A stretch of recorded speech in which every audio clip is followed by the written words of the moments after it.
It's far from getting full bipartisan support right now. That doesn't mean that it's going to pass because it's by both of them. Some Democrats want a bigger child tax credit expansion, which might be a reason they wouldn't vote for it. Some Republicans might, want more on the business side of things. So it's really just going to be determined whether it'll be at the scene whether it works out. Welcome to Reporter's Notebook, where we talk to the Washington Examiner's top journalists about the stories breaking on their beats. I'm Jim Antle, and I'm joined today by economics reporter Zach Halaschak. And Zach, the big tax reform package has been unveiled. It has. Talk a little bit about what's inside.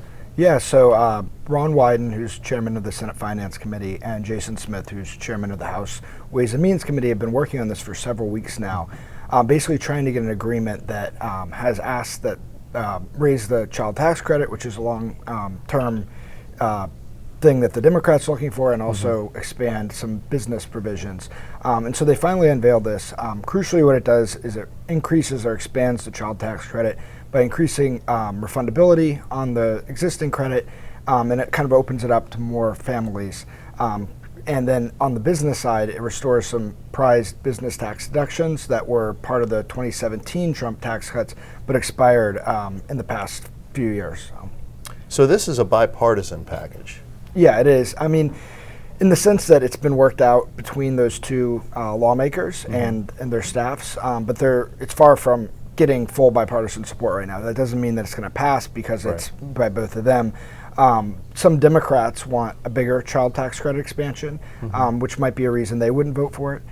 Some Republicans might, want more on the business side of things. So it's really just going to be determined whether it'll be at the scene whether it works out. So one of the sort of promises that House Republicans made when they took over that chamber is that they were going to try to get spending under control. Spending bills originate in the House, and one gesture that the current Speaker made in that direction was the idea of this fiscal reform commission. We've had an update on that recently, have we not? Yeah, so that was a big priority of House Speaker Johnson coming in, was to create this commission to basically look at the country's debt and deficits, Social Security, Medicare, and kind of figure out how to right that fiscal ship. And so it took a big step this week when the Budget Committee passed out a bill that would create such a commission. So it's kind of the first step toward actually forming a commission.